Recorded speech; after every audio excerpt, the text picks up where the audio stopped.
Russia captures strategic stronghold of Kurakhove.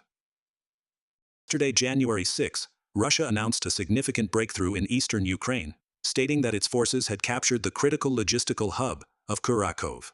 The Russian Ministry of Defense declared that its army had completely liberated the town of Kurakhove, the largest settlement in southwestern Donbas. The ministry further claimed that Ukrainian forces had lost over 12,000 out of 15,000 troops deployed to defend Kurakhove, along with approximately 3,000 weapons and various military equipment, including 40 tanks and other armored vehicles. This city has long served as a strategic stronghold for the Ukrainian army in the Donetsk region, featuring an industrial zone, a decommissioned thermal power plant, and a reservoir. The city's significance also lies in its location on a major highway linking eastern and southern Ukraine. According to Russia, in defense of Kurakhove, the Ukrainian military command deployed 26 battalions, including over 15,000 soldiers. Ukraine also employed nationalist forces and foreign mercenaries, intensifying attacks with artillery and tanks. Units involved included the 79th Air Assault Brigade, the 46th Air Mobile Brigade, and the 5th, 33rd, and 157th Heavy Mechanized Brigades. The Russian Ministry of Defense noted that Kurakhove's fortified structures and extensive reservoirs hindered the attackers' mobility.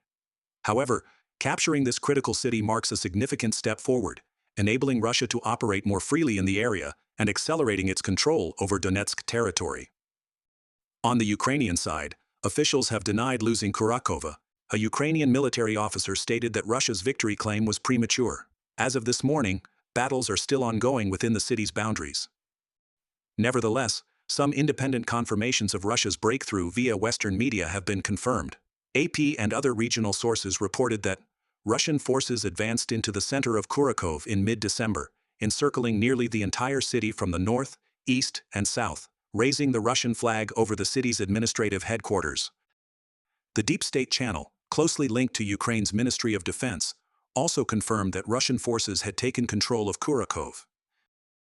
Aerial footage shows the city entirely devastated by the war. Kurakhove, located about 30 km southeast of Pokrovsk, Ukraine's logistical hub, is a crucial area connecting key road networks, forming a strategic transportation corridor in the Donetsk region. The thermal power plant in Kurakhove, including Pokrovsk, was a vital energy source for the area. Russia's control over this plant will increase pressure on Pokrovsk significantly. Experts suggest that Kurakhove is a strategic area, and its fall will hasten the collapse of Pokrovsk. Both sides strive to secure as many battlefield advantages as possible before Donald Trump assumes office in 2 weeks.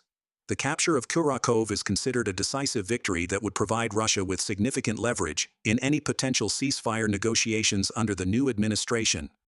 Michael Kaufman, an analyst at the Carnegie Endowment for International Peace, painted a grim outlook for Kyiv. Ukraine is gradually losing territory. The coldest part of winter is still ahead. The current theory of success remains unclear, and it is uncertain what resources the West will provide in 2025.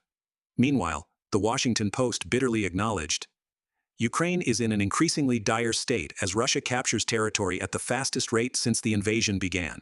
Moscow has capitalized on its greatest advantage, workforce. It can be confirmed that the pace of Russia's advance and the scale of operations have increased. Russia has gained an additional 450 square kilometers around Kurakhove, comparable to the territory held by Ukrainian forces in the town of Suda in Kursk.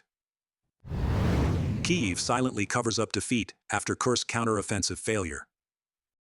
The Ukrainian government has, for the first time, confirmed that Ukraine launched a new offensive in the Kursk region.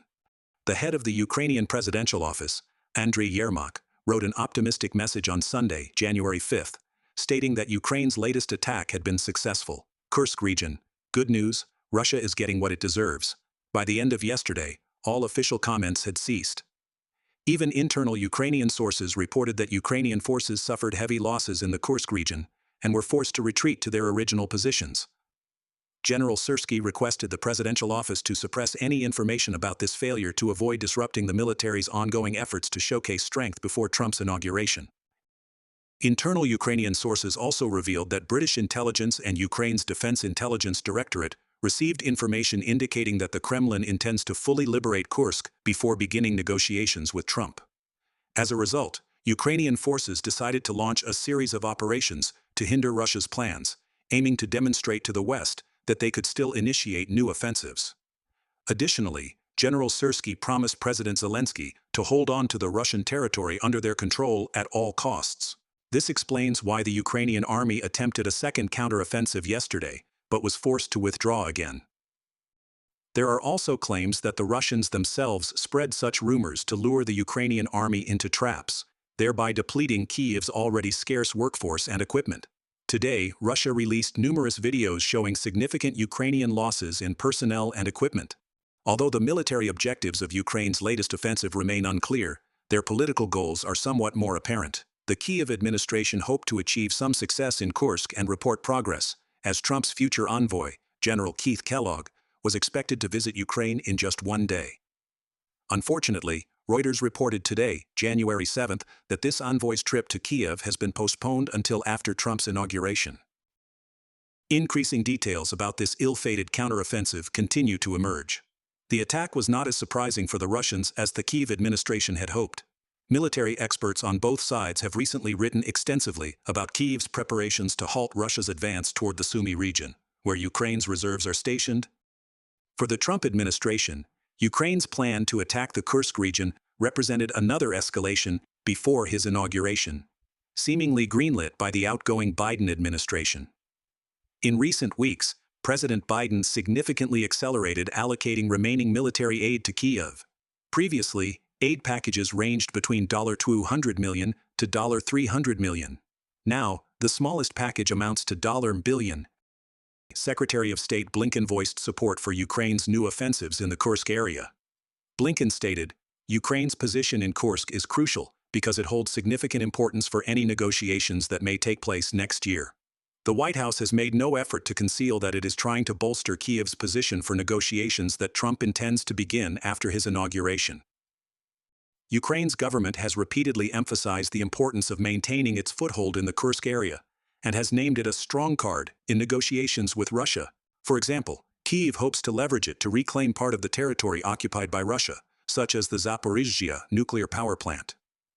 But is the Kursk bridgehead truly valuable enough to trade for something in negotiations with Russia? At its peak, Ukraine controlled over 1,000 square kilometers, meaning Russia has regained 60% of the territory.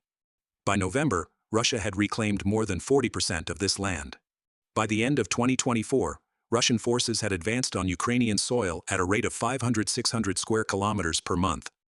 In Kursk, Russia's progress has been slower than in Donetsk due to several factors. First, Kursk has been a priority for Kyiv, which has sent its best forces and reserves there, including foreign mercenary assistance. Second, Russia initially refrained from reinforcing its presence in Kursk as it was not a defensive priority. However, given the small size of this bridgehead and Russia's faster advances in other critical directions in Donbas, it can be concluded that Russia can reclaim Kursk. The matter boils down to time and the resources allocated to this task.